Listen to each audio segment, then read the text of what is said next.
اعوذ باللہ من الشیطان الرجیم بسم اللہ الرحمن الرحیم وَإِذْ قَالَ مُوسَى لِقَوْمِهِ يَا قَوْمِ اذْكُرُوا نِعْمَةَ اللَّهِ عَلَيْكُمْ إِذْ جَعَلَ فِيكُمْ أَنْبِيَاءَ وَجَعَلَكُمْ مُلُوكًا وَآتَاكُمْ مَا لَمْ يُؤْتِ أَحَدًا مِنَ الْعَالَمِينَ وَإِذْ قَالَ مُوسَى لِقَوْمِهِ، اور اس وقت کا دھیان کرو جب موسیٰ علیہ السلام نے اپنی قوم سے کہا تھا یا قوم اذکروا نعمت اللہ علیکم، کہ اے میری قوم اللہ کی اس نعمت کو یاد کرو جو اس نے تم پر نازل فرمائی ہے۔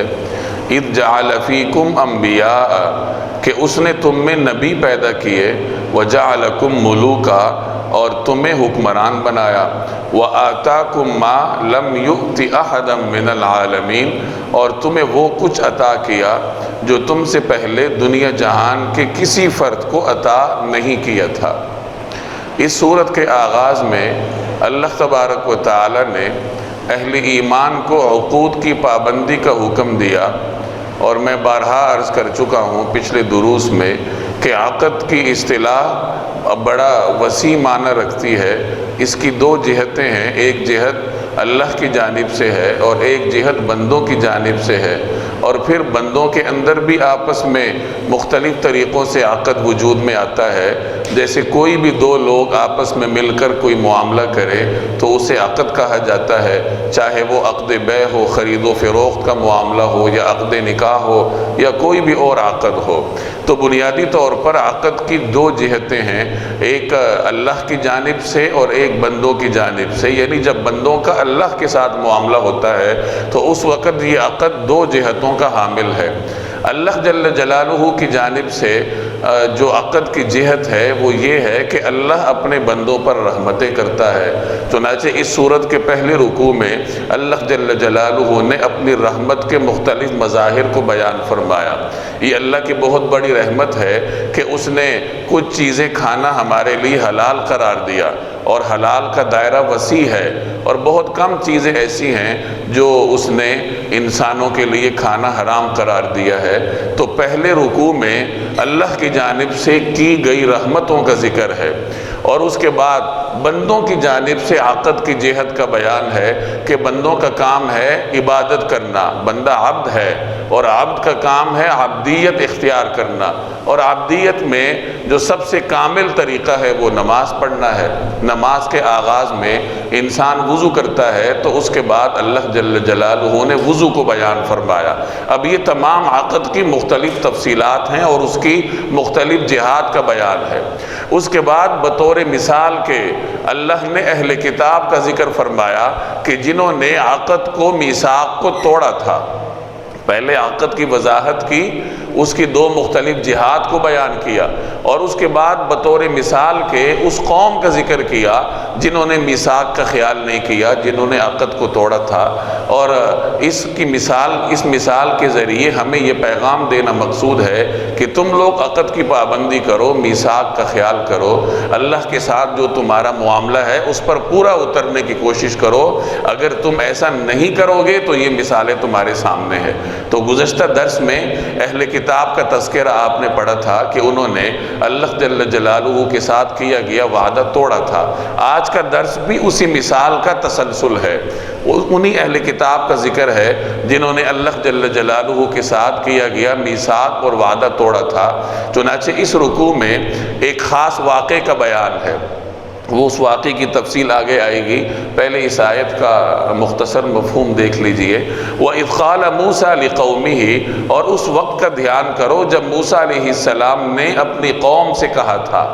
پچھلے رکوع میں ارشاد تھا کہ اور اس وقت کا دھیان کرو یا وہ وقت یاد کرو کہ جب اللہ تبارک و تعالی نے بنی اسرائیل سے میثاق لیا تھا، ان سے وعدہ لیا تھا۔ اب یہاں اسی کے تسلسل میں بیان فرمایا کہ وہ وقت بھی یاد رکھو جب حضرت موسیٰ علیہ السلام نے اپنی قوم سے خطاب فرمایا تھا۔ یہ کب فرمایا تھا؟ تو مفسرین فرماتے ہیں کہ جب حضرت موسیٰ علیہ السلام اپنی قوم کو لے کر مصر سے نکلے، فرعون کے تسلط سے انہیں نجات دلائی، غلامی سے انہیں آزادی کی طرف لے کر آئے، تو وادی تیہ میں یا وادی سینا میں جب یہ قوم بنی اسرائیل حضرت موسیٰ علیہ السلام کے ساتھ حالت سفر میں تھی تو اس وقت حضرت موسیٰ علیہ السلام نے ان سے خطاب فرمایا تھا۔ مفسرین نے اس وقت کی تعیین بھی کی ہے، چنانچہ بعض حضرات فرماتے ہیں کہ حضرت موسیٰ علیہ السلام اپنی قوم کو مصر سے جب لے کر نکلے تھے تو یہ 1440 قبل المسیح کا زمانہ تھا۔ حضرت عیسیٰ علیہ السلام کی تشریف آوری سے کوئی 1450 سال پہلے کا واقعہ ہے، جب حضرت موسیٰ علیہ السلام اپنی قوم کو لے کر مصر سے نکلے تھے، انہیں فرعون کے تسلط سے نجات دلائی، اور پھر بعد میں حضرت موسیٰ علیہ السلام نے قوم سے یہ خطاب فرمایا۔ کیا خطاب فرمایا؟ یا قومی، اے میری قوم، اذکروا نعمت اللہ علیکم، ان نعمتوں کو یاد کرو جو اللہ نے تمہارے اوپر کی ہیں۔ بنی اسرائیل پر اللہ نے بہت ساری نعمتیں کی تھیں، ان کے لیے اللہ نے سمندر کو پھاڑا تھا، سمندر میں ان کے لیے راستے بنائے تھے، اور پھر جب وہ صحرا میں حالت سفر میں تھے تو اللہ جل جلالہ نے ان کے لیے من و سلوہ کا انتظام کیا تھا، انہیں دھوپ سے بچانے کے لیے ان کے اوپر بادل کا بندوبست کیا تھا، ان کے خوراک کا انتظام تھا۔ پانی کے لیے حضرت موسیٰ علیہ السلام کو حکم ہوا کہ اضرب بعصاک الحجر، کہ اپنی عصا لاٹھی کے ذریعے اس پتھر پہ ضرب لگائیے، تو وہاں سے 12 چشمے پھوٹ پڑے، اور بنی اسرائیل کا ہر قبیلہ اپنے لیے ایک چشمہ اس کو میسر ہوا اور وہ وہاں سے پانی پیتا رہا۔ تو یہ تمام اللہ کی نعمتیں ہیں جو اللہ نے بنی اسرائیل پر کی تھی۔ تو حضرت موسیٰ علیہ السلام نے ان نعمتوں کی طرف اشارہ کیا اور فرمایا، یا قومی، اے میری قوم، اذکروا نعمت اللہ علیکم، ان نعمتوں کو یاد کرو جو اللہ نے تمہارے اوپر کی تھی۔ اور نعمتوں میں سب سے بڑی نعمت یہ ہے کہ اللہ نے بنی اسرائیل میں کثرت سے انبیاء بھیجے۔ تو اسی کا ذکر حضرت موسیٰ علیہ السلام نے آگے فرمایا، اذ جعل فیکم انبیاء، کہ اللہ تبارک و تعالی نے تمہارے اندر انبیاء بھیجے۔ اللہ نے حضرت یعقوب علیہ السلام کی اولاد میں کثرت سے انبیاء بھیجے ہیں۔ حضرت یعقوب علیہ السلام ہی کا ایک لقب اسرائیل تھا، اور ان کی اولاد کو بنی اسرائیل کہا جاتا ہے۔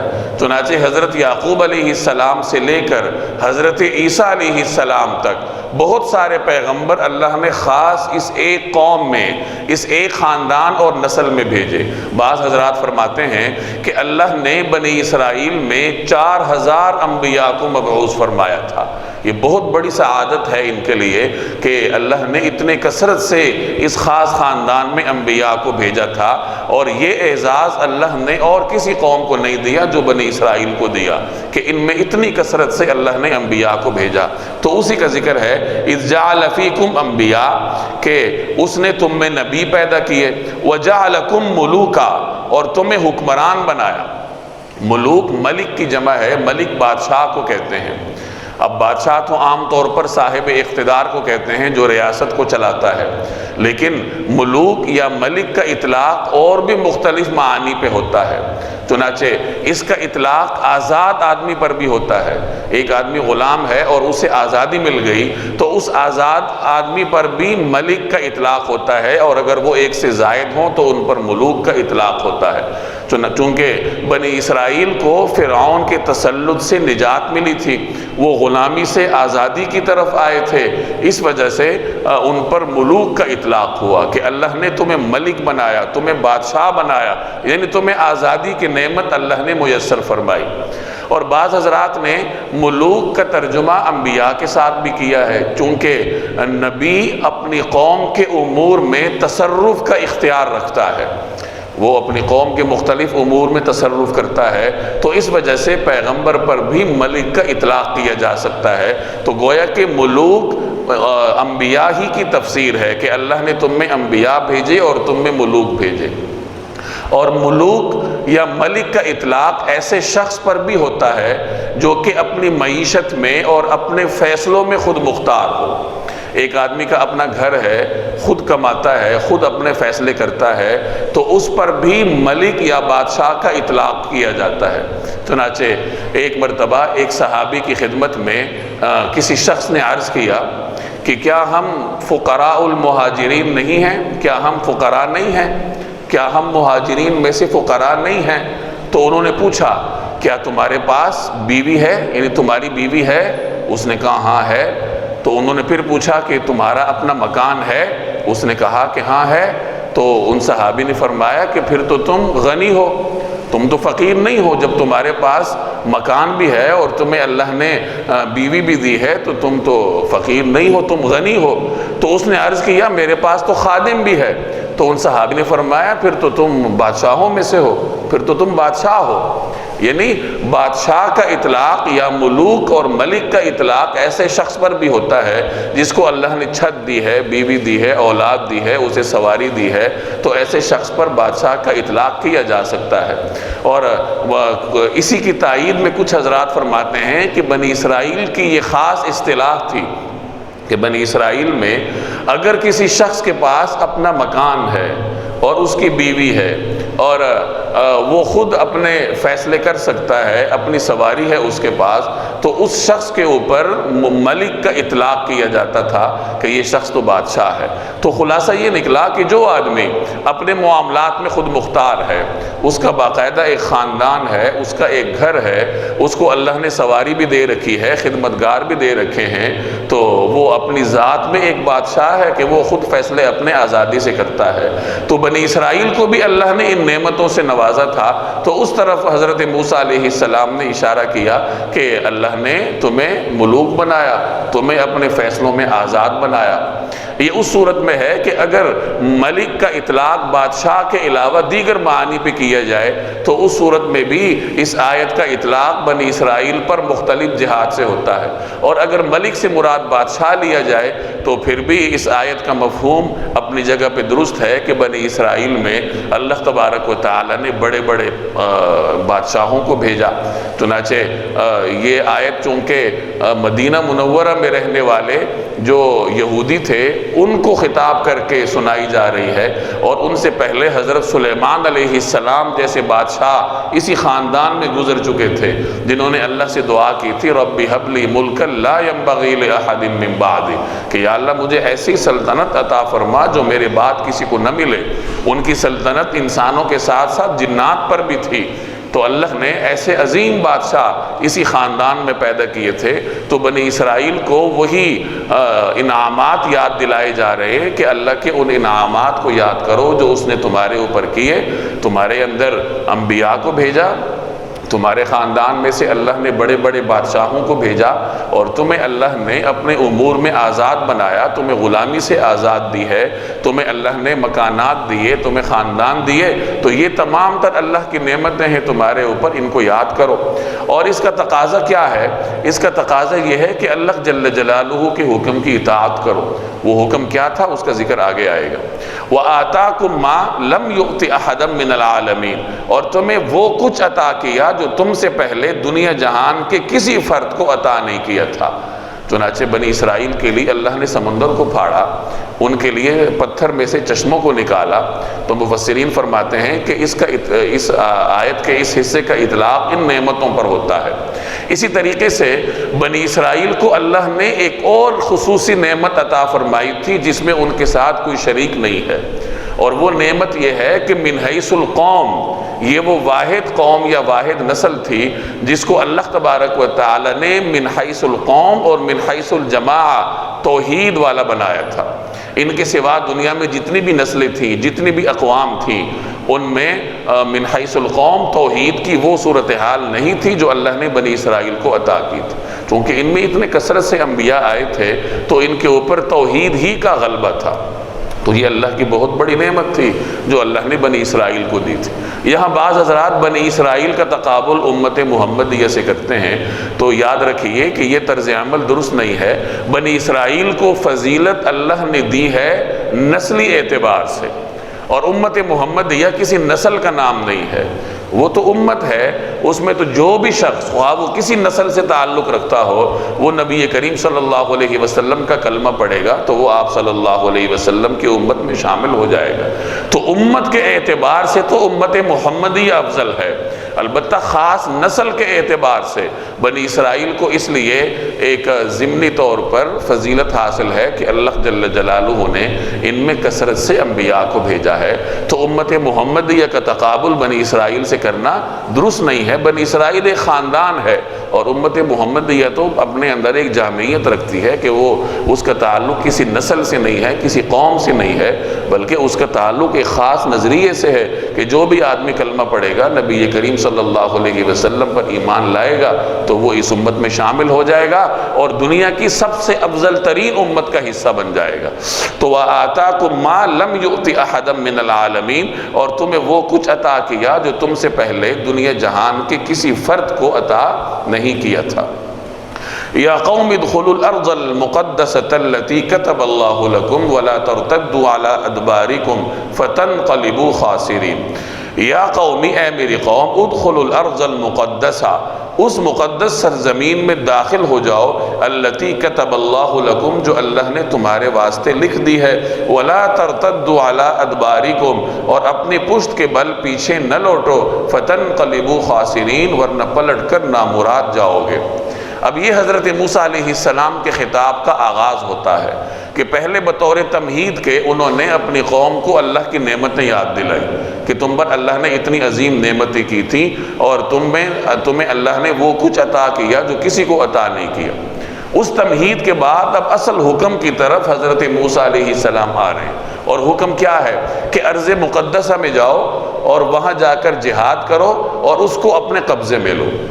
اس کی میں کچھ تفصیل عرض کیے دیتا ہوں۔ ارض مقدسہ سے مراد نبی کریم صلی اللہ علیہ وسلم کے زمانے کا ارض شام ہے، اور آپ صلی اللہ علیہ وسلم کے زمانے میں ارض شام اس سرزمین کو کہا جاتا تھا جو کہ آج فلسطین، اردن اور دمشق وغیرہ کے علاقوں میں تقسیم ہے۔ یعنی یہ تمام علاقے جس میں فلسطین بھی شامل ہے، دمشق بھی شامل ہے، اس میں اردن بھی شامل ہے، اور اس میں کوہ طور کے ارد گرد کا علاقہ بھی شامل ہے، ان تمام علاقوں کو نبی کریم صلی اللہ علیہ وسلم کے زمانے میں ارض شام سے تعبیر کیا جاتا، یہی پورا خطہ شام کہلاتا تھا، اور اسی خطے کو مقدس سرزمین کہا جاتا تھا کیونکہ یہ ان تمام انبیاء کرام کا مسکن تھا جن کو اللہ نے بنی اسرائیل میں بھیجا تھا۔ یہ جو میں نے عرض کیا کہ بنی اسرائیل میں کثرت سے انبیاء آئے، 4000 کے قریب انبیاء اللہ نے مبعوث فرمائے، تو یہ تمام اسی خطے میں تشریف لائے تھے۔ تو جس خطے میں اتنے کثرت سے انبیاء آئے ہوں، اس خطے کے بابرکت ہونے میں کیا شک رہ جاتا ہے۔ روحانی اعتبار سے بھی یہ بڑا بابرکت علاقہ ہے، اور ظاہری طور پر بھی اللہ نے اس علاقے کو بڑا حسن و جمال عطا کیا ہے۔ ایک زرخیز علاقہ ہے، چشموں اور پانی سے لبریز، اللہ جل جلالہ نے اس کو ہر طرح کا حسن اور رعنائیاں عطا فرمائی ہیں۔ تو بنی اسرائیل جب مصر سے نکلے تو ان کا وطن اصلی ارض فلسطین تھا۔ حضرت یعقوب علیہ السلام اسی علاقے کے رہنے والے تھے، اور حضرت یوسف علیہ السلام مصر پہنچے تھے بچپن میں، بعد میں اللہ نے انہیں وہاں بادشاہت عطا فرمائی، انہیں اقتدار عطا فرمایا، اور انہوں نے اپنے والدین اور اپنے بھائیوں کو بھی بلایا۔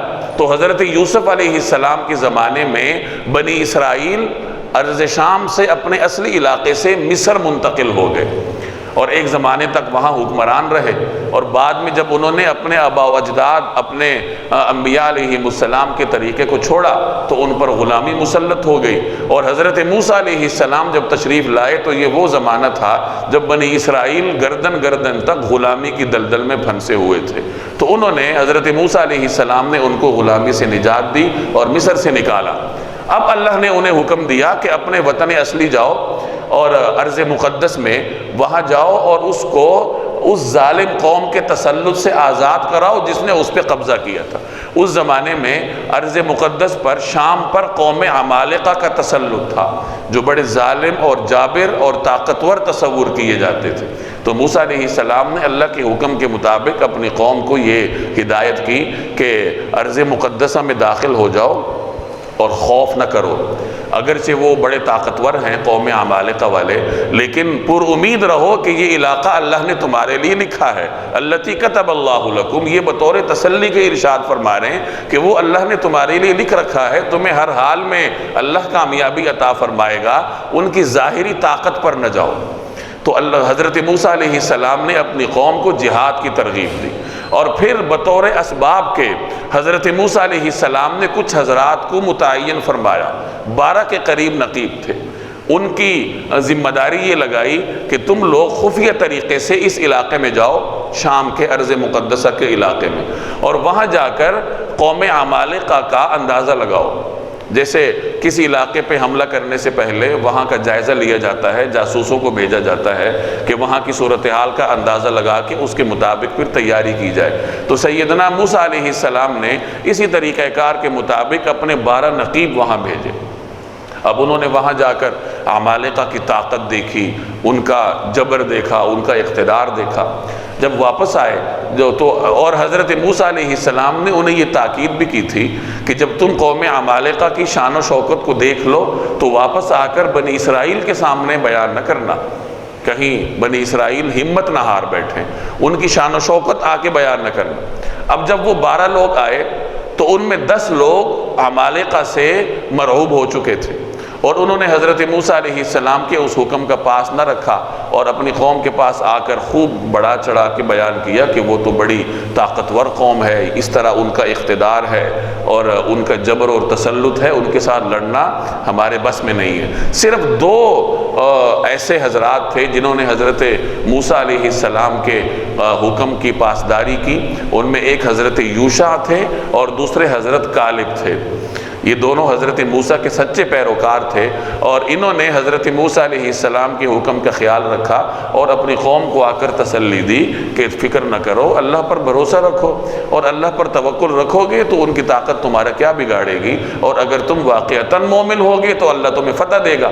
تو یہ 2 اپنی قوم کو تسلی دے رہے تھے، لیکن ان 10 لوگوں نے آ کر جو پروپیگنڈا کیا تھا اور اپنی قوم کو ان کی شان و شوکت سے مطلع کیا تھا، تو ان کا پروپیگنڈا اپنا کام کر گیا اور قوم ہمت ہار بیٹھی۔ بعض اسرائیلی روایات میں آتا ہے کہ انہوں نے چیخ و پکار مچانی شروع کر دی، اور یہ کہنا شروع ہو گئے کہ ہمیں مصر سے کیوں نکال کے لائے، ہمیں سمندر سے کیوں نجات دی، ہم مصر میں ہی مر جاتے، وہی غلامی میں زندگی بسر کرتے تو کم از کم عمالقہ کی تلواروں کا لقمہ تو نہ بنتے۔ اگر عمالقہ والے ہمیں قتل کر بیٹھیں تو ہمارا تو بڑا نقصان ہوگا کہ ہم تلوار کا لقمہ بن جائیں گے اور ہمارے بیوی بچے ان کے غلام بن جائیں گے، تو اس سے تو بہتر تھا کہ ہم مصر میں رہتے ہیں، ہمیں کیوں نکال کے لائے۔ تو اس طریقے سے باتیں کرنا شروع ہو گئے، اور بعض حضرات نے فرمایا کہ انہوں نے ان 2 حضرات پر پتھر برسانے شروع کر دی، حضرت یوشع اور حضرت کالب پر، جو ان کو تسلی دے رہے تھے۔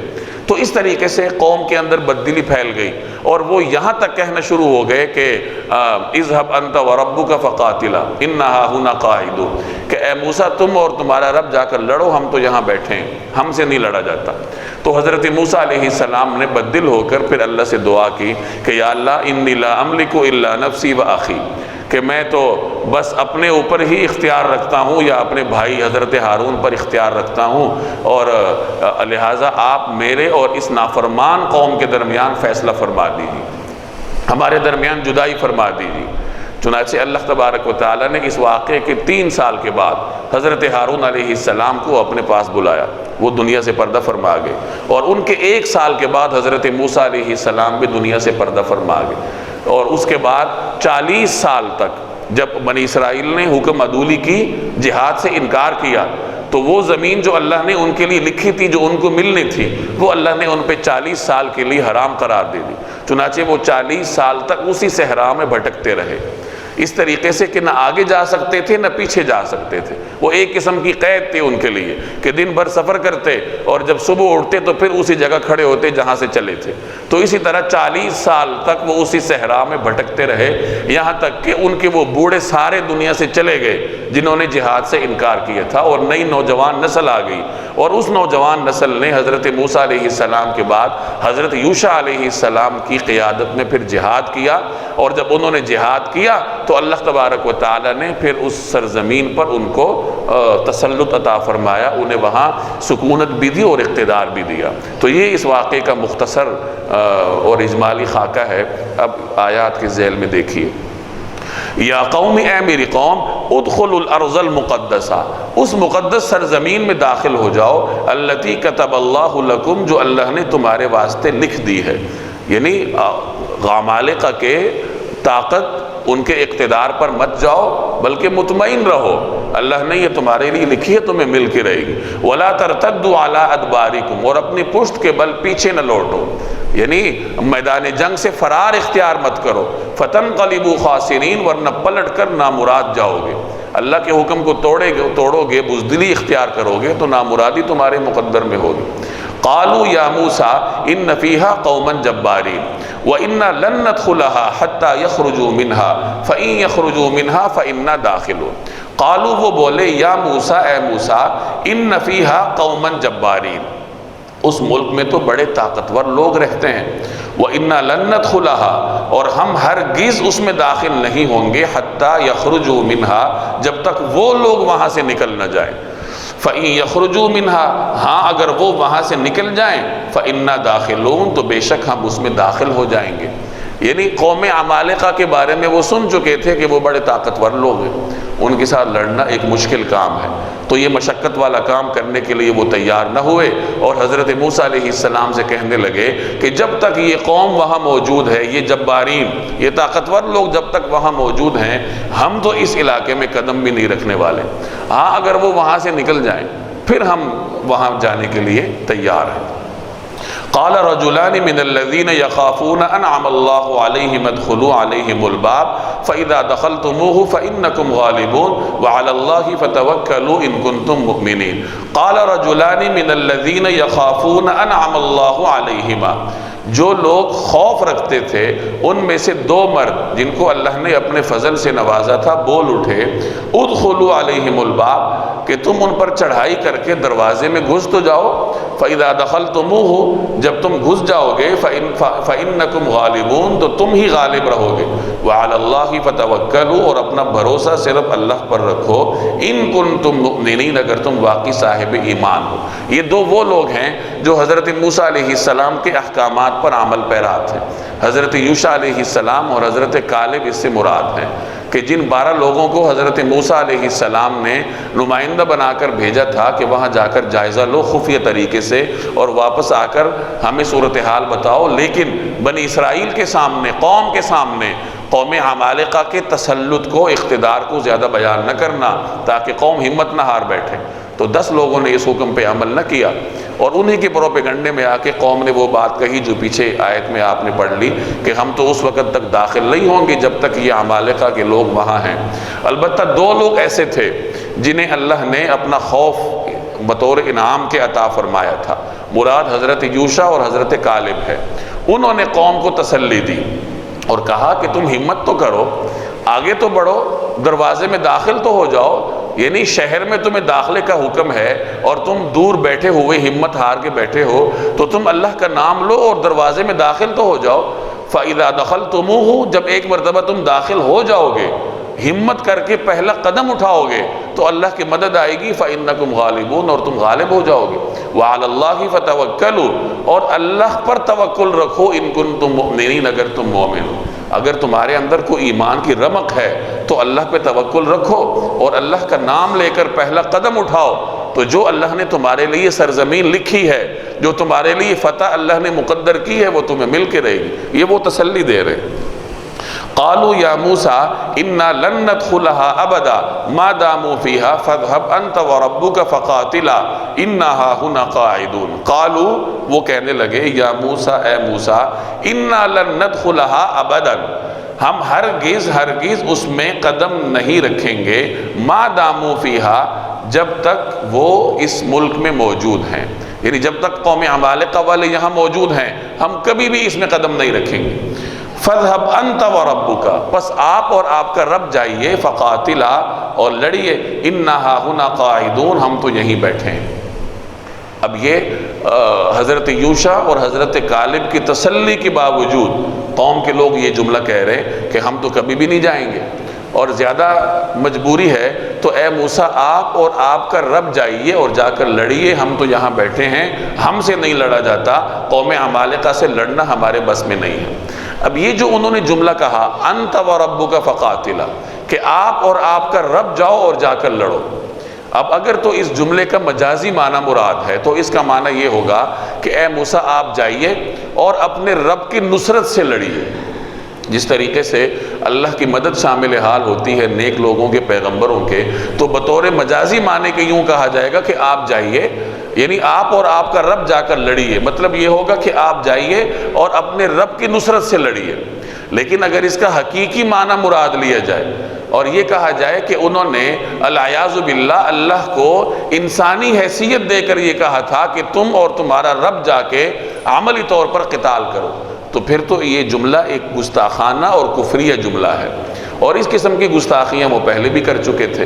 جیسے ایک موقع پہ انہوں نے کہا تھا کہ اس قسم کی گستاخیاں بنی اسرائیل کرتے رہتے تھے۔ ایک موقع پہ انہوں نے کہا تھا کہ لن نؤمن لک حتی نری اللہ جہرا، ہم آپ پر ایمان نہیں لائیں گے جب تک ہم اللہ کو کھلی آنکھوں نہ دیکھ لیں۔ تو اگر اس کا حقیقی معنی مراد ہو پھر تو یہ گستاخانہ جملہ ہے۔ اور بعض حضرات نے فرمایا ہے کہ جس طریقے سے اہل شرک کا طرز عمل تھا کہ وہ اپنی مورتیاں لے کر میدان جنگ میں جایا کرتے تھے، تو ہو سکتا ہے بنی اسرائیل میں شرک سرایت کر چکا ہو اور ان کی مراد یہ ہو کہ معبود کو کسی مورتی کی شکل میں اپنے ساتھ میدان جنگ لے جائیے اور اس کے نصرت سے جا کر لڑائی کیجیے۔ تو بہرحال یہ جملہ ان کے ہمت ہارنے پر ایک دلیل کی حیثیت رکھتا ہے کہ انہوں نے اس طریقے سے حضرت موسیٰ علیہ السلام کو کہا کہ آپ اور آپ کا رب جا کر لڑیے، ہم تو یہاں بیٹھے ہیں۔ نبی کریم صلی اللہ علیہ وسلم جب غزوہ بدر کے لیے نکلے، اور یہ وہ پہلا موقع تھا جب مسلمان اور قریش کے لشکر، مسلمانوں اور مشرکین کے لشکر آمنے سامنے تھے، تو اس موقع پہ آپ صلی اللہ علیہ وسلم نے صحابہ کرام کی مجلس مشاورت بلائی، کیونکہ یہ وہ پہلا موقع تھا جب مسلمانوں کے ساتھ انصار مدینہ بھی نکلے تھے۔ غزوہ بدر سے پہلے چھوٹی موٹی چھاپہ مار لڑائیاں ہوتی رہی ہیں، لیکن اس میں رسول اللہ صلی اللہ علیہ وسلم صرف قریش کو بھیجتے تھے، یعنی وہ صحابہ کرام جو قریش سے تعلق رکھتے تھے، جو مہاجرین تھے، صرف انہی کو بھیجا جاتا تھا۔ انصار کو آپ نے ان میں کبھی شامل نہیں فرمایا۔ بدر وہ پہلا موقع تھا جب انصار بھی اس لڑائی میں مسلمانوں کے ساتھ شریک تھے، چونکہ قریش کے مقابلے میں آنا عملی طور پر یہ کوئی معمولی بات نہیں تھی۔ قریش ایک طاقت تھی مذہبی اعتبار سے بھی اور قوت کے اعتبار سے بھی، تو اس لیے حضور علیہ السلام نے مجلس مشاورت بلائی اور صحابہ سے فرمایا اشیروا علی ایھا الناس، اے لوگوں مجھے مشورہ دو کیا کرنا چاہیے، دشمن کا لشکر تمہارے سامنے ہے، لڑائی سر پر ہے، کیا کرنا چاہیے۔ تو حضرت ابوبکر صدیق کھڑے ہوئے اور انہوں نے پرجوش تقریر فرمائی، تو آپ صلی اللہ علیہ وسلم نے پھر فرمایا اشیروا علی ایھا الناس، اے لوگوں مجھے مشورہ دو ہمیں کیا کرنا چاہیے۔ حضرت عمر کھڑے ہوئے اور انہوں نے ایک پرجوش تقریر فرمائی کہ یا رسول اللہ آپ فیصلہ فرمائیے، ہم سب کچھ کریں گے۔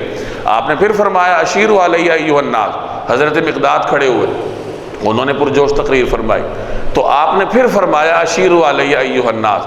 یہ تینوں حضرات، ان حضرات کا تعلق قریش سے تھا، اور آپ صلی اللہ علیہ وسلم انصار کی رائے معلوم کرنا چاہتے تھے۔ چنانچہ انصار سمجھ گئے کہ حضور علیہ السلام کا روئے سخن ہماری طرف ہے، تو حضرت سعد بن معاذ جو انصار کے سردار تھے، قبیلہ اوس کے بزرگ تھے، وہ کھڑے ہوئے اور انہوں نے ایک پرجوش تقریر فرمائی اور حضور علیہ السلام کی خدمت میں عرض کیا کہ یا رسول اللہ آپ ہمیں حکم دیجئے تو ہم آپ کے حکم پہ ہر جگہ جانے کے لیے تیار ہیں، یہاں تک کہ آپ حکم دیں گے تو ہم اپنے گھوڑے اس سمندر میں ڈال دیں۔ اور اس موقع پہ صحابہ کرام نے یہ بھی عرض کیا کہ یا رسول اللہ ہم حضرت موسیٰ علیہ السلام کی قوم کی طرح نہیں ہیں، جنہوں نے اپنے پیغمبر سے کہا تھا انت اذهب انت وربک فقاتلا انا ھاہنا قاعدون، کہ آپ اور آپ کا رب جا کر لڑیے، ہم تو یہاں بیٹھے ہیں۔ ہم ان کی طرح نہیں ہیں، بلکہ ہم آپ سے یہ عرض کریں گے کہ آپ ہمیں لے کر چلیے اور ہمیں لڑوا دیجئے، ہم اپنے خون کے آخری قطرے تک آپ کے حکم پر لڑنے کے لیے تیار ہیں۔ تو یہ اللہ جل جلالہ نے نبی کریم صلی اللہ علیہ وسلم کے صحابہ کرام کو ایک جذبہ اطاعت کا عطا فرمایا تھا۔ تو بنی اسرائیل کہنے لگے کہ ہم تو نہیں لڑیں گے، آپ جا کے لڑ لیجیے، ہم تو یہاں بیٹھے ہیں۔ قال رب انی لا املک الا نفسی واخی فافرق بیننا وبین القوم الفاسقین۔ قال تو کہا موسیٰ علیہ السلام نے ربی اے میرے رب انی لا املک الا نفسی واخی، سوائے میری اپنی جان کے اور میرے بھائی کے کوئی میرے قابو میں نہیں ہے۔ انی لا املکو، میرے قابو میں کوئی نہیں ہے، الا نفسی، مگر یہ کہ میری اپنی جان، و اخی اور میرے بھائی۔ فافرق بیننا وبین القوم الفاسقین، اب آپ ہمارے اور ان نافرمان لوگوں کے درمیان الگ الگ فیصلہ کر دیجئے۔ فرقت جدائی سے نکلا ہے، یعنی جدائی فرما دیجیے۔ اب پیغمبر اپنی قوم کو چھوڑ کے الگ نہیں ہو سکتے، تو اس جدائی سے مراد یہ ہے کہ یعنی مجھے اپنے پاس بلا لیجیے۔ بعض مفسرین نے اس کا یہ مفہوم بیان فرمایا کہ موسیٰ علیہ السلام کی اس دعا کا مطلب یہ ہے کہ مجھے ان سے الگ کر دیجیے، مجھے اپنے پاس بلا لیجیے۔ چنانچہ اللہ نے حضرت موسیٰ علیہ السلام کی یہ دعا اس طرح قبول کی کہ اس واقعے کے 3 برس بعد حضرت ہارون علیہ السلام دنیا سے پردہ فرما گئے، اور ان کے 1 سال کے بعد حضرت موسیٰ علیہ السلام اس دنیا سے پردہ فرما گئے۔ قال فإنها محرمة عليهم 40 سنة يتيهون في الأرض فلا تأس على القوم الفاسقين۔ قال اللہ نے کہا فإنها محرمة عليهم 40 سنة، اچھا تو وہ سرزمین ان پر 40 سال تک حرام کر دی گئی ہے۔ یتیہون فی الارض، یہ زمین میں بھٹکتے پھریں گے۔ فلا تأس علی القوم الفاسقین، تو اب آپ بھی ان نافرمان لوگوں پر ترس مت کھائیے، چونکہ انہوں نے حکم عدولی کی تو سزا کے طور پر اللہ نے ارشاد فرمایا کہ وہی سرزمین جو ہم نے ان کے لیے لکھ رکھی تھی، ان کے مقدر میں تھی، وہ ان پر 40 برس تک کے لیے حرام کر دی گئی۔ یہ 40 برس تک اس میں داخل نہیں ہوں گے۔ 40 برس تک کیا کریں گے؟ یہ 40 برس تک اسی صحرا میں پھرتے رہیں گے۔ یتیہون فی الارض، یہ زمین میں پھرتے رہیں گے، لہٰذا آپ ان کے اوپر ترس مت کھائیے، یہ نافرمان لوگ ہیں۔ چنانچہ مفسرین فرماتے ہیں کہ 40 برس تک بنی اسرائیل اسی صحرا میں پھرتے رہے، نہ آگے جا سکتے تھے نہ واپس آ سکتے تھے، اور اسی دوران ان کے وہ بڑے بوڑھے سارے دنیا سے رخصت ہو گئے جنہوں نے جہاد سے انکار کیا تھا، اور نئی نسل جوان ہوئی، اور اس نے پھر اس وقت کے نبی حضرت یوشع علیہ السلام جو حضرت موسیٰ علیہ السلام کی جانشین تھے اور اللہ نے انہیں نبوت عطا فرمائی تھی، ان کی نگرانی میں جہاد کیا، اللہ کے حکم کو پورا کیا، تو اللہ جل جلالہ نے ارض شام میں ان کے لیے داخلے کو بھی ممکن بنایا۔ تو یہ پورا رکوع اس واقعے کی تفصیل تھی، اور یہ ایک مثال تھی مسلمانوں کے لیے کہ اپنے وعدوں کی پاسداری کیا کرو، اور بنی اسرائیل کی طرح مت بنو جنہوں نے اپنے وعدوں کو توڑا تھا، اور وعدہ توڑنے کی وجہ سے پھر اللہ تبارک و تعالی نے ان کو ان سزاؤں سے دوچار کیا۔ اب یہاں 2 چیزیں ذرا آپ دیکھ لیجئے۔ ایک آیت نمبر 21 میں جو یہ لفظ ہے التی کتب اللہ لکم، ادخلوا الارض المقدسۃ التی کتب اللہ لکم، اس مقدس سرزمین میں داخل ہو جاؤ جو اللہ نے تمہارے واسطے لکھ دی ہے، اس کو بھی سامنے رکھیں۔ اور یہ جو رکوع کی آخری آیت ہے فإنها محرمۃ علیہم 40 سنہ، کہ یہ 40 برس تک ان کے لیے حرام کر دی گئی۔ ان دونوں کو سامنے رکھتے ہوئے ایک مسئلہ سمجھ لیجئے، اور وہ یہ کہ یہ جو بیت المقدس ہے، مسجد اقصی ہے، اس پر کس کا حق ہے؟ اس کی تولیت کس کو ملنی چاہیے؟ کیا مسلمانوں کو ملنی چاہیے یا یہود کو ملنی چاہیے؟ تو اس کے مختصر وضاحت میں کیے دیتا ہوں۔ مسجد اقصی، اس کی بنیاد حضرت آدم علیہ السلام نے رکھی تھی، اور بعد میں بنی اسرائیل کے انبیاء علیہ السلام نے اس کی تجدید فرمائی تھی۔ چنانچہ حضرت سلیمان علیہ السلام نے اس کی تجدید فرمائی، اور ایک عظیم الشان مسجد یہاں تعمیر فرمائی۔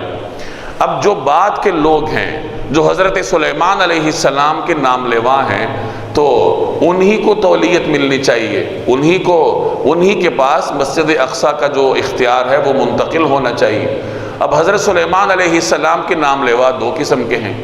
ایک ان کے نام لیوا وہ ہیں جو نظریاتی اعتبار سے حضرت سلیمان علیہ السلام کے پیروکار ہیں، عقائد کے اعتبار سے حضرت سلیمان کے نام لیوا ہیں، جیسے مسلمان ہیں۔ حضرت سلیمان علیہ السلام کی جو بھی دعوت تھی مسلمان اس کو تسلیم کرتے ہیں، اس پر ایمان لاتے ہیں۔ ان کے تمام جو بنیادی احکامات تھے جو کہ تمام انبیاء کرام کے مشترکہ تھے، تو مسلمان ان پہ ایمان رکھتے ہیں، کیونکہ انہی احکامات کی تبلیغ رسول اللہ صلی اللہ علیہ وسلم نے فرمائی۔ تو مسلمان حضرت سلیمان کے وہ نام لیوا ہیں یا ان کے وہ وارث ہیں جو کہ ان کے عقائد پر عمل پیرا ہیں، اور دوسری جانب یہود ہیں جو نسلی اعتبار سے حضرت سلیمان علیہ السلام کے نام لیوا ہیں، باقی فکری اعتبار سے یا عقیدے کے اعتبار سے ان کا حضرت سلیمان علیہ السلام سے کوئی تعلق نہیں۔ اب ظاہر ہے کہ انبیاء کی جو وراثت منتقل ہوتی ہے اس کے فیصلے عقیدوں کی بنیاد پہ ہوتے ہیں۔ آپ اس کی ایک اور مثال یوں سمجھ لیجئے کہ کوئی شخص ایک مسجد بناتا ہے، اور اس مسجد کا کنٹرول اس کے بعد اس کی اولاد میں جاتا ہے۔ اب اس کی اولاد میں کوئی غیر مسلم آ گیا تو اس کو مسجد کا کنٹرول ملے گا؟ کبھی بھی نہیں ملے گا۔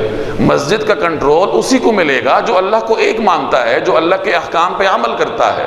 تو انبیاء بنی اسرائیل کے اگر کوئی سچے نام لیوا ہیں یا سچے ورثاء ہیں تو وہ مسلمان ہیں۔ ہر زمانے میں پیغمبروں نے اسلام کی دعوت دی ہے۔ ان الدین عند اللہ الاسلام، دین تو اللہ کے ہاں اسلام رہا ہے۔ اور حضرت یعقوب علیہ السلام نے خود اپنی اولاد کو وصیت کی تھی کہ لا تموتن الا وانتم مسلمون، کہ تمہیں موت اس حال میں آئے کہ تم مسلمان ہو، یعنی تم اللہ کے فرمان بردار ہو۔ تو لغوی معنی کے اعتبار سے ہر زمانے کی ہر پیغمبر کی امت کو مسلمان کہا جاتا ہے۔ یہودی اور عیسائی کے نام تو انہوں نے خود اختراع کی ہیں، انہوں نے خود بنا رکھے ہیں۔ جیسے ہمارے ہاں مختلف مسالک ہیں، کوئی دیوبندی ہے، کوئی بریلوی ہے، کوئی اہل حدیث ہے، تو جیسے ہم نے یہ نام تراشے ہوئے ہیں اللہ نے ہمیں نہیں دیے، اسی طرح بنی اسرائیل کو بھی اللہ نے یہودی اور عیسائی کا نام نہیں دیا، یہ تو انہوں نے خود تراش رکھے ہیں۔ اللہ کے ہاں تو ایک ہی نام ہے اور وہ مسلمان ہے، کہ جو آدمی اپنے وقت میں اپنے پیغمبر کا سچا پیروکار تھا وہ مسلمان کہلاتا تھا، اور ہر پیغمبر نے اسی معنی میں اسلام کی دعوت دی ہے۔ تو انبیاء بنی اسرائیل کے سچے پیروکار اور درست معنی میں ورثاء چونکہ مسلمان ہیں، اس وجہ سے مسجد اقصی پر تولیت کا حق بھی مسلمانوں کا ہے۔ اگر یہودی مسلمان ہو جائیں، نبی کریم صلی اللہ علیہ وسلم کے احکامات پہ عمل کرنا شروع ہو جائیں، اپنے ہی انبیاء بنی اسرائیل کے بھی سچے پیروکار بنیں، اور سچے پیروکار اسی وقت بنیں گے جب رسول اللہ صلی اللہ علیہ وسلم کی اطاعت کریں گے، اس کے بعد مسجد اقصی کی تولیت وہ لینا چاہیں تو کوئی ان کو نہیں روکے گا۔ تو مسجد کی تولیت ایسے شخص کو ملنی چاہیے جو اللہ جل جلالہ کا صحیح پیروکار ہو۔ اس کی ایک دلیل حضرت عمر رضی اللہ تعالی عنہ کے طرز عمل سے بھی ملتی ہے۔ سیدنا عمر رضی اللہ تعالی عنہ نے جس وقت بیت المقدس کو فتح کیا، وہاں تشریف لے گئے، تو انہوں نے وہاں کے لوگوں سے دریافت کیا اور مسجد داؤد کا دریافت کیا، جس کو آج کل مسجد اقصی کہا جاتا ہے، اور وہاں مسجد میں حضرت عمر رضی اللہ تعالی عنہ نے نماز پڑھی۔ اور جس وقت بعد میں وہ دورے پر تھے تو قریب ان کا ایک گرجا تھا عیسائیوں کا، چونکہ مسلمانوں نے عیسائیوں سے بیت المقدس کی چابیاں لی تھیں، تو گرجے میں جب حضرت عمر رضی اللہ تعالی عنہ چکر لگا رہے تھے تو اس دوران نماز کا وقت ہوا، تو سیدنا عمر رضی اللہ تعالی عنہ نے اس گرجے میں نماز نہیں پڑھی، ورنہ جو بطریق ساتھ تھا، جو بڑا پادری تھا، اس نے درخواست کی تھی کہ یہاں نماز پڑھ لیجئے، تو حضرت عمر نے وہاں نماز نہیں پڑھی، اور اس سے فرمایا کہ اگر میں نے یہاں نماز پڑھ لی تو میرے بعد آنے والے مسلمان یہ تم سے چھین لیں گے کہ ہمارے خلیفہ نے یہاں نماز پڑھی تھی، یہ ہمارے خلیفہ کی یادگار ہے، تو وہ تمہیں اس پر برقرار نہیں رہنے دیں گے۔ انہوں نے اس گرجے کی سیڑھیوں کے پاس نماز پڑھی، تنہا پڑھی، اور نماز پڑھنے کے بعد انہوں نے اس کو ایک تحریر لکھ کے دی جس میں اس چیز کی وضاحت کی کہ بعد میں کوئی مسلمان اس جگہ پر نہ تو اذان دے اور نہ ہی ان سے چھیننے کی کوشش کرے، یعنی میں نے سیڑھیوں کے پاس جو نماز پڑھی ہے تو اس کا یہ مطلب نہیں ہے کہ مسلمان بعد میں ان سے چھین لیں۔ اب یہ حضرت عمر کے دو مختلف رویے تھے۔ مسجد اقصی میں نماز پڑھی انہوں نے، گویا اس بات کا اعلان کیا کہ اس پہ ہمارا حق ہے، یہ مسلمانوں کی وراثت ہے اور مسلمان ہی اس کے صحیح معنوں میں حقدار ہے، اور گرجے میں نماز نہیں پڑھی، اس پہ عیسائیوں کا حق تسلیم کیا کہ یہ تمہارا حق ہے اور تمہاری زمین ہے، تم اس کو سنبھالو، اور ہم میرے بعد بھی تم سے مسلمان نہیں لیں گے۔ تو اس سے بھی یہ معلوم ہوا کہ مسجد اقصی پر اگر کسی کا حق ہے تو وہ صرف اور صرف مسلمانوں کا ہے، نسلی اعتبار سے نہیں بلکہ عقیدے کے اعتبار سے۔ یہ تو مسجد اقصی کی صورتحال ہے۔ اب جہاں تک تعلق ہے مسجد اقصی کے ارد گرد کی سرزمین کا، فلسطین کی جو زمین ہے اس کی ملکیت کس کے پاس ہوگی؟ تو ظاہر ہے کہ عام جو جتنی بھی زمین ہے دنیا کی سوائے جزیرہ عرب کے، تو جتنی بھی سرزمین ہے اس کی ملکیت عرفی اعتبار سے ہوتی ہے کہ کوئی آدمی خریدتا ہے یا اس کو کوئی گفٹ میں دیتا ہے، کوئی ہدیے میں دیتا ہے، کسی بھی طریقے سے عرفی اعتبار سے جب زمین اس کی ملکیت میں جاتی ہے تو اس پہ اس کی ملکیت کو تسلیم کیا جاتا ہے، اور یہی طریقہ کار ہر وقت رہا ہے۔ ویسے تو مسلمانوں کا یہ حق ہے کہ جب مسجد اقصی ان کی تولیت میں رہے گی تو اس کو آباد کرنے کے لیے ارد گرد ان کی آبادی بھی ہونی چاہیے۔ اگر ارد گرد مسلمان آباد نہیں ہوں گے تو مسجد کو آباد کیسے کریں گے؟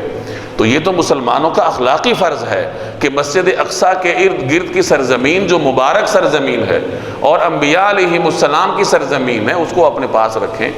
اور کسی نہ کسی طریقے سے اس کو حاصل کریں، چاہے اس کے لیے انہیں مال خرچ کرنا پڑے یا مذاکرات کا راستہ اختیار کرنا پڑے، لیکن اس سرزمین پر اپنا تسلط برقرار رکھیں تاکہ مسجد اقصی کی تولیت صحیح معنوں میں مسلمانوں کے پاس رہے اور مسلمان اس کو آباد کرنے کے قابل ہوں۔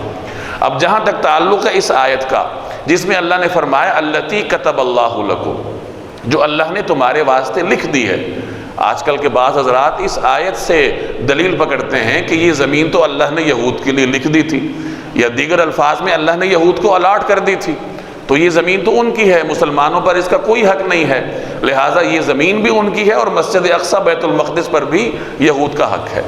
تو یہ دعویٰ اس لیے غلط ہے کہ اول تو التی کتب اللہ لکم، یہ اللہ جل جلالہ نے بطور تسلی کے ارشاد فرمایا۔ چنانچہ امام رازی رحمہ اللہ مشہور مفسر ہیں، وہ یہ فرماتے ہیں کہ اللہ نے ان سے یہ اس لیے ارشاد فرمایا تاکہ قوم عمالقہ کے تسلط کو وہ نہ دیکھیں کہ وہ کتنے طاقتور ہیں، بلکہ بطور تسلی کے ان سے یہ کہا گیا کہ ان کی طاقت سے مرعوب نہ ہو، فتح تمہارے مقدر میں ہے، اللہ نے تمہارے لیے اس زمین کو لکھا ہے اور تم وہاں داخل ہوگے۔ اور اگر فرض کیجئے اللہ نے ان کے لیے یہ لکھ دی تھی یا دیگر الفاظ میں ان کو الاٹ کی تھی، تو رکوع کے آخر میں اللہ نے فرما دیا فَإِنَّهَا مُحَرَّمَةٌ عَلَيْهِمْ 40 سنة، یہ 40 سال تک ان کے لیے حرام۔ گویا وہ جو ہبہ اللہ نے التی کتب اللہ لکم کے ذریعے کیا تو فَإِنَّهَا مُحَرَّمَةٌ عَلَيْهِمْ کے ذریعے اس کو منسوخ فرما دیا۔ آپ اس کو یوں سمجھ لیجئے کہ یہ اگر ان کے لیے ہبہ تھا بھی تو مشروط تھا کہ اطاعت کرو اللہ جل جلالہ کی، پھر تمہیں یہ زمین ملے گی۔ چنانچہ جب انہوں نے اطاعت نہیں کی تو اللہ نے 40 سال تک ان کے لیے اس کو علاقہ ممنوع بنا دیا، نہیں داخل ہو سکے۔ حضرت یوشع علیہ السلام کے زمانے میں انہوں نے اطاعت کی تو اللہ نے اس میں ان کے لیے داخلے کو آسان بنا دیا اور وہاں وہ داخل ہوئے۔ چنانچہ آج بھی اگر التی کتب اللہ لکم کو دلیل بنانا ہے کہ اللہ نے یہ زمین ان کے لیے لکھی ہے تو وہ مشروط طور پر ہے کہ وہ اطاعت کریں گے، اور اطاعت نبی کریم صلی اللہ علیہ وسلم کی ہے۔ اس دور میں اگر وہ اطاعت کریں تو پھر اس علاقے کا وہ حق جتلائیں تو مسلمان بخوشی ان کو دینے کے لیے تیار ہوں گے۔ تو التی کتب اللہ لکم، اللہ نے تمہارے لیے لکھ رکھی ہے، اول تو یہ بطور تسلی کے ہے، اس میں کوئی الاٹمنٹ نہیں ہے، اور نہ ہی اللہ کی یہ سنت رہی ہے کہ وہ کسی قوم کو نسلی بنیادوں پر الاٹمنٹ لیٹر جاری کرے کہ یہ زمین تمہاری ہوگی اور قیامت تک تمہاری ہے چاہے تم جیسے بھی ہوگے۔ تو اول تو یہ کوئی گفٹ نہیں ہے، اور اگر ہے تو مشروط ہے، اور ان کی حرکتوں نے خود ہی اس کو منسوخ کر دیا۔ اللہ کی یہ سنت نہیں رہی کہ وہ کسی قوم کو نسلی بنیادوں پر کوئی زمین دے، کوئی مثال آپ کو دنیا میں نہیں ملے گی۔ ہاں عقیدے کی بنیاد پہ آپ کو مثال مل جائے گی۔ چنانچہ جزیرہ عرب اللہ نے صرف مسلمانوں کے لیے خاص کیا ہے، اور حکم ہے کہ جزیرہ عرب سے یہود اور عیسائیوں کو نکال دو، مشرکین کا یہاں داخلہ بند ہے۔ جزیرہ عرب چونکہ اسلام کا نقطہ آغاز تھا تو اللہ جل جلالہ نے اس علاقے کو صرف اور صرف مسلمانوں کے لیے خاص کیا ہے، لیکن اس علاقے کو بھی اللہ نے نسلی طور پہ خاص نہیں کیا، عقیدے اور نظریاتی طور پر خاص کیا۔ چنانچہ آج عرب یہ دعویٰ نہیں کر سکتے کہ جزیرہ عرب پر ہمارے سوا کسی کا قبضہ نہیں ہوگا یا ہمارے سوا کوئی یہاں نہیں رہ سکتا۔ مسلمان یہ دعویٰ کر سکتا ہے، کوئی بھی ہو، چاہے وہ عربی ہے چاہے وہ اجمی ہے، وہ کوئی بھی ہے، وہ جزیرہ عرب میں رہ سکتا ہے، اور جو مسلمان نہیں ہے اس کو وہ وہاں سے نکال سکتا ہے۔ تو نظریاتی اعتبار سے اللہ نے کسی خاص علاقے کو کسی خاص قوم کے لیے مخصوص کیا ہو عقیدے کی بنیاد پہ، اس کی تو نظیر ہمارے سامنے ہے، لیکن نسلی اعتبار سے اللہ نے کسی قوم کو کوئی زمین دی ہو، اس کی آپ کو دنیا میں کوئی نظیر نہیں ملے گی۔ تو بہرحال مسجد اقصی ہے یا اس کے ارد گرد کی سرزمین ہے، اس پہ مسلمانوں کا حق ہے۔ ارد گرد کی سرزمین پر مسلمانوں کا حق ہے مسجد کی وجہ سے کہ جب مسجد کی تولیت ان کی ہے تو مسجد کو آباد کرنے کے لیے ارد گرد کی زمین بھی ان کی ہونی چاہیے۔ یہاں پہلے یہود آباد تھے، اور یہود کو سب سے پہلے اگر نکالا ہے تو عیسائیوں نے نکالا ہے، اور اس کے بعد عیسائیوں سے یہ سرزمین حضرت عمر رضی اللہ تعالی عنہ نے حاصل کی، عیسائیوں کو وہاں سے بے دخل کیا۔ بعد میں مسلمانوں اور عیسائیوں کے درمیان یہ چپقلش چلتی رہی۔ صلاح الدین ایوبی کے زمانے میں مسلمان اس پہ قابض ہوئے اور عیسائیوں کو وہاں سے بے دخل کیا۔ خلافت عثمانیہ تک یہ سرزمین مسلمانوں کے قبضے میں تھی، اور حضرت عمر سے لے کے خلافت عثمانیہ تک اس سرزمین پر مسلمانوں اور عیسائیوں کے درمیان چپقلش چلتی رہی تھی، یہودیوں کا یہاں کوئی نام و نشان نہیں تھا۔ یہ تو جب خلافت عثمانیہ کو پارا پارا کیا گیا تو انگریزوں نے سازشوں کے ذریعے وہاں لا کر یہود کو آباد کیا، اور اب یہود نے وہاں زمینیں بھی خریدی ہوئی ہیں۔ کچھ وہاں کے عربوں کی بھی غفلت تھی کہ انہوں نے منہ مانگے داموں یہود کو زمینیں فروخت کی، کچھ ان کی مجبوریاں تھیں، اور بہرحال جیسا بھی تھا تو اب وہاں پہ یہودیوں کی کثرت ہے اور مسلمان آہستہ آہستہ اقلیت بنتے جا رہے ہیں۔ تو بہرحال یہ اس مسئلے کی کچھ تفصیل تھی، چونکہ آج کل اس کو اٹھایا جاتا ہے اس لیے میں نے اس کا خلاصہ آپ کے سامنے عرض کیا۔ وَاتْلُ عَلَيْهِمْ نَبَأَ ابْنَيْ آدَمَ بِالْحَقِّ إِذْ قَرَّبَا قُرْبَانًا فَتُقُبِّلَ مِنْ أَحَدِهِمَا وَلَمْ يُتَقَبَّلْ مِنَ الْآخَرِ قَالَ لَأَقْتُلَنَّكَ قَالَ إِنَّمَا يَتَقَبَّلُ اللَّهُ مِنَ الْمُتَّقِينَ۔ وَاتْلُ عَلَيْهِمْ نَبَأَ ابْنَيْ آدَمَ بِالْحَقِّ، اور ان کے سامنے آدم کے دو بیٹوں کا واقعہ ٹھیک ٹھیک پڑھ کر سنائیے۔ اذ قربا قربانا، جب دونوں نے ایک ایک قربانی پیش کی تھی، فتقبل من احدہما، اور ان میں سے ایک کی قربانی قبول ہو گئی، ولم یتقبل من الآخر، اور دوسرے کی قبول نہ ہوئی، قال لأقتلنک، تو اس نے کہا کہ میں تجھے قتل کر ڈالوں گا، قال انما یتقبل اللہ من المتقین، پہلے نے کہا کہ اللہ تو ان لوگوں سے قربانی قبول کرتا ہے جو متقی ہوں۔ اب یہاں سے اللہ جل جلالہ حضرت آدم علیہ السلام کے دو بیٹوں کا واقعہ بیان فرما رہے ہیں، اور یہ بھی ایک اعتبار سے اسی مثال کا تسلسل ہے جس میں کسی قوم نے یا کسی فرد نے عقد کو توڑا ہو۔ پیچھے اللہ نے قوم کا بیان کیا کہ بنی اسرائیل نے عقد کو توڑا تھا، جس عقد کی پاسداری کا اللہ نے حکم دیا۔ اب یہاں فرد کا بیان ہے کہ قابیل نے جو حضرت آدم علیہ السلام کا بیٹا تھا، اس نے اللہ کے ساتھ اپنا کیا گیا وعدہ اور عقد کو توڑا، تو اللہ جل جلالہ نے اس کو سزا سے دوچار کیا۔ تو گویا یہ اسی عقد کے احکامات کا تسلسل ہے کہ عقد کی پیروی کرو، اللہ کے ساتھ اپنے معاملات درست کرو، اور نہ اس بنی اسرائیل کی طرح ہونا جنہوں نے عقود کو توڑا تھا، اور نہ آدم علیہ السلام کے اس بیٹے کی طرح ہونا جس نے عقد کو توڑا تھا۔ تو یہاں سے اللہ جل جلالہ حضرت آدم علیہ السلام کے ان دو بیٹوں کا قصہ بیان فرما رہے ہیں۔ اس کا خلاصہ یہ ہے کہ حضرت آدم علیہ السلام کے دو بیٹے تھے، ایک کا نام قابیل تھا اور دوسرے کا نام حابیل تھا۔ قابیل حابیل سے بڑا تھا۔ حضرت آدم علیہ السلام کے بارے میں آتا ہے کہ وہ 1000 برس تک زندہ رہے، اور ہر سال ان کے ہاں بچوں کی ولادت ہوتی تھی، اور اس طریقے سے ہوتی تھی کہ ہر حمل میں سے ایک لڑکا اور ایک لڑکی پیدا ہوتے تھے، اور چونکہ اس وقت دنیا میں ایک ہی خاندان آباد تھا، تو اللہ نے ان کے لیے ایک مخصوص حکم یہ نازل کیا، ان کے لیے خاص حکم تھا کہ ایک حمل سے جو لڑکی پیدا ہوئی ہے وہ دوسرے حمل سے پیدا ہونے والے لڑکے کے لیے حلال ہوتی تھی، اس کے لیے نامحرم ہوتی تھی، اور ان کے درمیان شادی کرنا جائز ہوتا تھا۔ اور اسی طریقے سے پھر اللہ تبارک و تعالیٰ نے دنیا کے نسل کو جاری فرمایا۔ اب قابیل کے ساتھ بھی ایک لڑکی پیدا ہوئی تھی جو اس کی بہن تھی، حابیل کے ساتھ بھی ایک لڑکی پیدا ہوئی تھی، اور قاعدے کی روح سے حابیل کا نکاح ہونا تھا قابیل کی بہن کے ساتھ، اور قابیل کا نکاح ہونا تھا حابیل کی بہن کے ساتھ جو اس کے ساتھ پیدا ہوئی تھی۔ اب مفسرین فرماتے ہیں کہ جو قابیل کی بہن تھی وہ بڑی خوبصورت تھی، اللہ نے اسے حسن و جمال عطا کیا تھا۔ تو جب حضرت آدم علیہ السلام نے یہ فیصلہ سنایا تو قابیل نے کہا کہ نہیں، میں زیادہ حقدار ہوں، اس سے میں خود نکاح کروں گا، یہ میری بہن ہے، چونکہ اس کی فطرت ماری ہوئی تھی، اس کی عقل مسخ تھی، تو اس نے کہا کہ یہ تو اس پہ اس کا حق نہیں ہے، اس پہ تو میرا حق ہے۔ تو حضرت آدم علیہ السلام نے پھر اللہ کے حکم کے مطابق ان کے درمیان فیصلہ فرمایا کہ چلو پھر فیصلہ اس طرح کرتے ہیں کہ تم دونوں قربانیاں پیش کرو، اور جس کی قربانی اللہ قبول کر لے تو اسی کے حق میں پھر یہ فیصلہ ہوگا کہ وہ اس لڑکی سے شادی کرے گا۔ اور اس زمانے میں قربانی کی قبولیت کا پتہ چل جاتا تھا، کیونکہ آسمانی آگ آتی تھی اور اس قربانی کو یا نظر کو کھا لیتی تھی۔ قربانی کا مطلب صرف جانور ذبح کرنا نہیں ہے، بلکہ اللہ کے راستے میں کوئی بھی چیز پیش کرنا۔ چنانچہ دونوں نے قربانیاں پیش کی، دونوں نے نذرانے پیش کی اللہ کے راستے میں۔ قابیل جو تھا وہ کاشتکار تھا، اور حابیل یہ گلہبان تھا، اس کے ریوڑ تھا بکریوں کا اور جانوروں کا۔ تو حابیل چونکہ نیک آدمی تھا، اس نے اپنے ریوڑ میں سے جو بہترین جانور تھا وہ اللہ کے راستے میں قربانی کے لیے پیش کی، اور قابیل نے جان چھڑانے کے لیے کوئی ردی قسم کی فصل اللہ کے راستے میں پیش کی۔ تو آسمانی آگ نے حابیل کی قربانی کو کھایا، یعنی اس کی قبولیت کا اعلان ہوا، اور قابیل کی قربانی کو رد کر دیا گیا۔ تو اس طریقے سے فیصلہ پھر حابیل کے حق میں ہوا۔ تو قابیل حسد میں آ گیا، اور حسد میں آ کے اس نے کہا کہ میں تجھے قتل کروں گا۔ تو حابیل نے ایک آدمی تھا، اس نے اسے سمجھایا کہ دیکھو اگر تمہاری قربانی قبول نہیں ہوئی تو اس میں میرا کیا قصور ہے؟ قربانی کی قبولیت کا دار و مدار تقوی پر ہوتا ہے۔ جس کی دل میں جتنا خوف ہو اللہ اتنا ہی اس کے اعمال کو قبول کرتا ہے۔ جیسے ایک اور جگہ ارشاد ہے لن ینال اللہ لحومها ولا دماؤها ولکن ینالہ تقوی منکم، اللہ تک تمہاری جانوروں کا نہ خون پہنچتا ہے نہ گوشت پہنچتا ہے، اللہ تک تمہارے دلوں کا تقوی پہنچتا ہے۔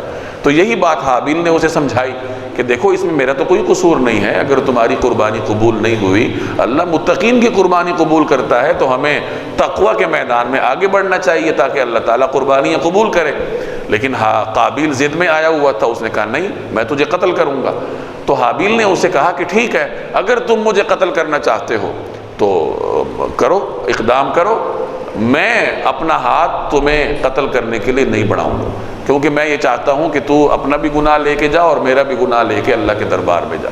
تو اس طریقے سے قابیل نے حابیل کو قتل کر دیا، اور یہ کائنات کا پہلا قتل تھا۔ اب اسے یہ پتہ نہیں تھا کہ اس کو دفن کیسے کیا جائے، کیونکہ اس سے پہلے کبھی میت نہیں ہوئی تھی، یہ کائنات کی پہلی میت تھی۔ تو وہ اس کو لے کے پھرتا رہا اپنے بھائی کی لاش کو لے کے کہ اس کو میں کیا کروں۔ تو اللہ نے اسے سکھانے کے لیے کوے کو بھیجا، کوے نے زمین کو کریدا۔ اب بعض حضرات فرماتے ہیں کہ کوے نے دوسرے کوے کو مارا اور زمین کو ریت کے اس کو وہاں دفن کیا، اور بعض حضرات کہتے ہیں کہ کوے نے ویسی ہی کوئی چیز وہاں دفن کی۔ بہرحال جیسا بھی تھا، لیکن قابیل کو ایک پیغام مل گیا کہ لاش کو یا اضافی چیز کو اس طریقے سے زمین میں دفن کیا جاتا ہے۔ تو پھر قابیل نے اس طریقے کے مطابق اس لاش کو وہاں دفن کیا۔ تو اس طریقے سے یہ کائنات کا پہلا قتل تھا، یا یوں کہہ لیجئے کہ عقد کو توڑنے کی ایک مثال تھی جس کو اللہ نے یہاں بیان فرمایا۔ وَاتْلُ عَلَيْهِمْ نَبَأَ ابْنَيْ آدَمَ بِالْحَقِّ، اور ان کے سامنے آدم کے دو بیٹوں کا واقعہ ٹھیک ٹھیک پڑھ کر سنائیے۔ اِذْ قَرَّبَا قُرْبَانًا، جب دونوں نے ایک ایک قربانی پیش کی، فَتُقُبِّلَ مِنْ أَحَدِهِمَا، اور ان میں سے ایک کی قربانی قبول ہو گئی، وَلَمْ يُتَقَبَّلْ مِنَ الْآخَرِ، اور دوسرے کی قبول نہ ہوئی۔ دوسرے کی قبول نہ ہوئی، مفسرین فرماتے ہیں مراد قابیل ہے۔ قرآن کریم نے نام ذکر نہیں کیے، مفسرین نے مختلف روایات کی روشنی میں اس کی تفصیلات بیان کی ہیں۔ قال، تو کہا کس نے؟ قابیل نے۔ کس کو؟ حابیل کو۔ لَأَقْتُلَنَّكَ، میں تجھے قتل کر ڈالوں گا۔ قال، تو حابیل نے کہا انما يتقبل اللہ من المتقین، کہ اللہ تو ان لوگوں سے قربانی قبول کرتا ہے جو متقی ہو۔ تمہاری قربانی قبول نہ ہونے میں میرا تو کوئی عمل دخل نہیں ہے، اپنے اندر تقوی کی صفت پیدا کرو تو اللہ تمہاری قربانی قبول کرے گا۔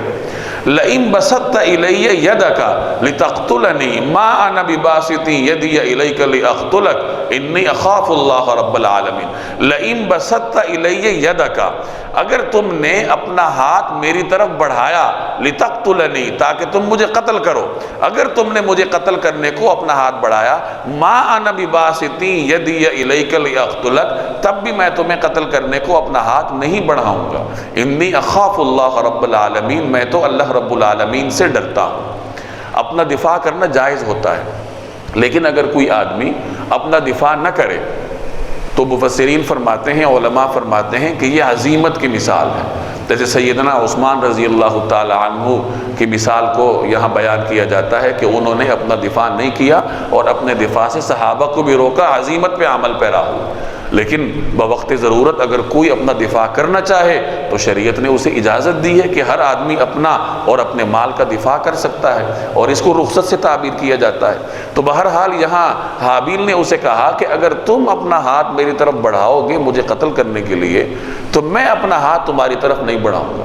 تو بعض حضرات فرماتے ہیں کہ یہ جو حابیل نے کہا کہ میں اپنا ہاتھ نہیں بڑھاؤں گا، تو اس کا مطلب یہ ہے کہ میں اپنا دفاع بھی نہیں کروں گا، یعنی میں عزیمت پہ عمل کرنا چاہتا ہوں۔ لیکن کچھ حضرات فرماتے ہیں کہ اپنا دفاع کرنا ہر حال میں درست ہوتا ہے، اور یہ رخصت نہیں ہے بلکہ یہ اللہ کی طرف سے ایک اجازت ہے کہ ہر آدمی اپنا دفاع کر سکتا ہے۔ اور یہاں جو حابیل کہہ رہا ہے کہ میں اپنا ہاتھ تیری طرف قتل کرنے کے لیے نہیں بڑھاؤں گا، تو اس کا مطلب یہ ہے کہ میں اپنا ہاتھ بڑھانے میں ابتدا نہیں کروں گا، یعنی لڑائی کرنے میں پہل میں نہیں کروں گا، اگر تم نے پہل کرنی ہے تو کرو۔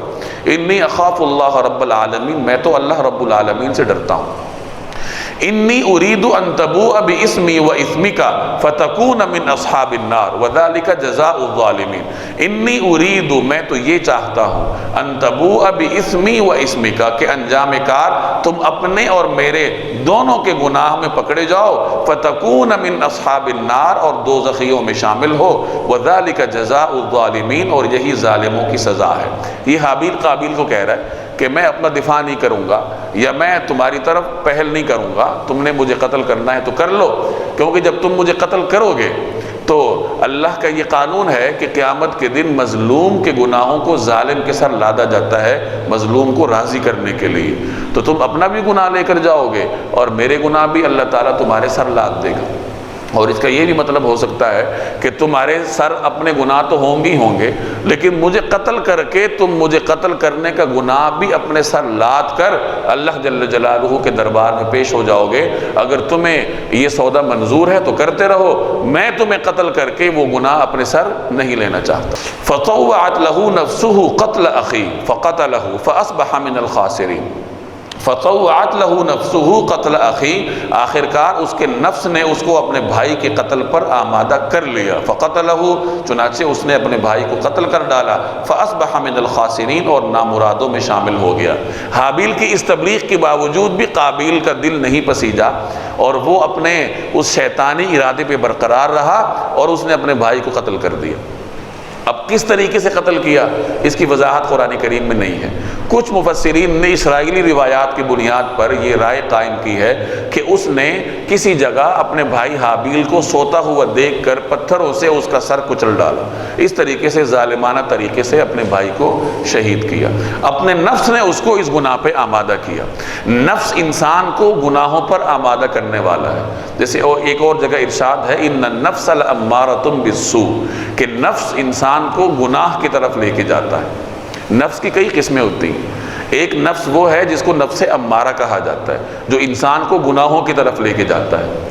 پھر جب انسان اپنے نفس پر کنٹرول کرتا ہے، محنت کرتا ہے، خواہشات کو دباتا ہے، تو اس کا نفس امارہ سے ترقی پا کر لوامہ بن جاتا ہے۔ نفس لوامہ کہتے ہیں ملامت کرنے والا نفس۔ جب انسان گناہ کرتا ہے تو اس کے اندر سے آواز اٹھتی ہے کہ مت کرو۔ اللہ نے ہر شخص کے دل میں اس کے اندر ایک واعظ بٹھا رکھا ہے جو کہ گناہ کرتے وقت انسان کو الارم دیتا ہے کہ ایسا کام نہ کرو، اللہ کی نافرمانی نہ کرو۔ تو جو آدمی اپنے نفس پر محنت کرے تو اس کا نفس اس کو برائی کی طرف لے کے جانے کی بجائے اس کو نیکی کی طرف لے کر جائے گا، اور جب وہ برائی کرے گا تو اس کو ٹوکے گا۔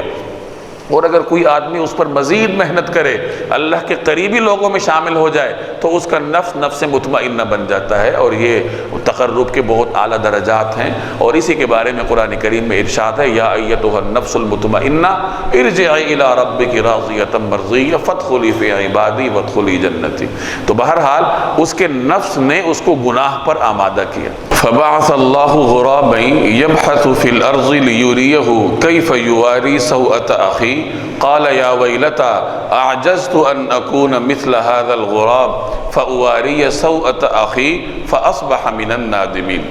فبعث اللہ غرابا، پھر اللہ نے ایک کوا بھیجا، یبحث فی الارض، جو زمین کھودنے لگا، لیریہ، تاکہ اسے دکھائے، کیف یواری سوءۃ اخی، کہ وہ اپنے بھائی کی لاش کیسے چھپائے۔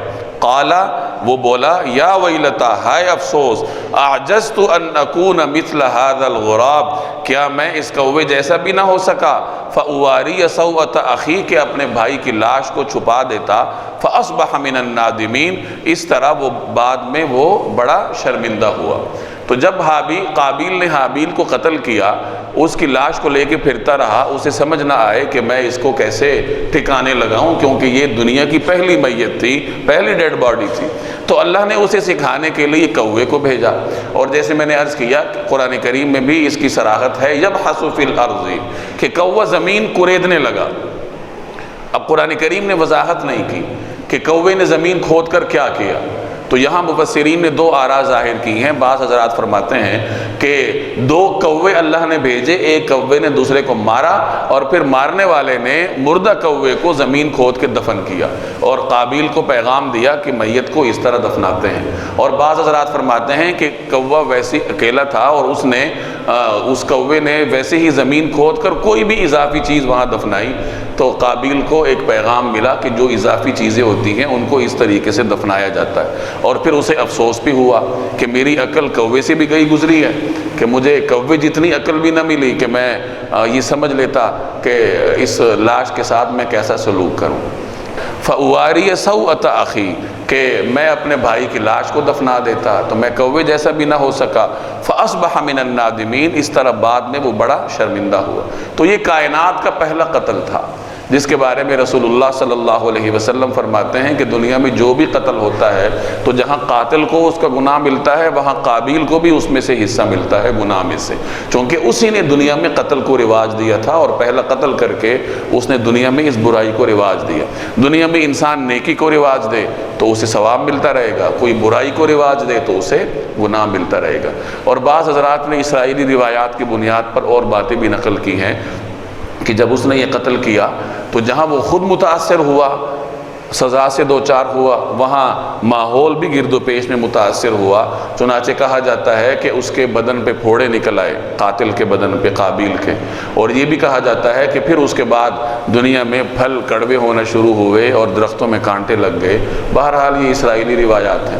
بعض حضرات نے یہ بھی فرمایا کہ پھر آدم علیہ السلام نے اس سے فرمایا کہ اب تم یہاں سے جاؤ، تم ہمارے ساتھ نہیں رہ سکتے، چنانچہ وہ وہاں سے چلا گیا، متمدن دنیا سے باہر نہ جانے کہاں وہ رہائش پذیر ہوا۔ اور کچھ حضرات فرماتے ہیں کہ اس کی اولاد کا بھی ذکر ملتا ہے، اور بعض حضرات نے یہاں تک کہا ہے کہ یہ جو یاجوج ماجوج نام کی قوم ہے یہ اسی قابیل کی اولاد میں سے ہے۔ بہرحال یہ اسرائیلی درجے کی روایات ہیں جو کسی حدیث سے یا قرآن سے ثابت نہیں ہوتی، گزشتہ کتابوں سے ہم تک آتی ہیں۔ اب ہمیں اس پہ اطمینان نہیں ہو سکتا کہ وہ درست ہیں یا غلط ہیں، کیونکہ اس کو پرکھنے کا کوئی معیار نہیں ہے۔ تو ان وہ روایات جو گزشتہ کتابوں سے نقل ہو کے آتی ہیں انہیں اسرائیلی روایات کہا جاتا ہے، اور ان کو صرف معلومات کے لیے سنا جاتا ہے۔ ان کے بارے میں یہ اصول ہے لا نصدق ولا نکذب، نہ ہم تصدیق کرتے ہیں نہ ہم تکذیب کرتے ہیں، کیونکہ ہمارے پاس کوئی معیار نہیں ہے، معلومات کے لیے سننا کافی ہے۔ جیسے آج کل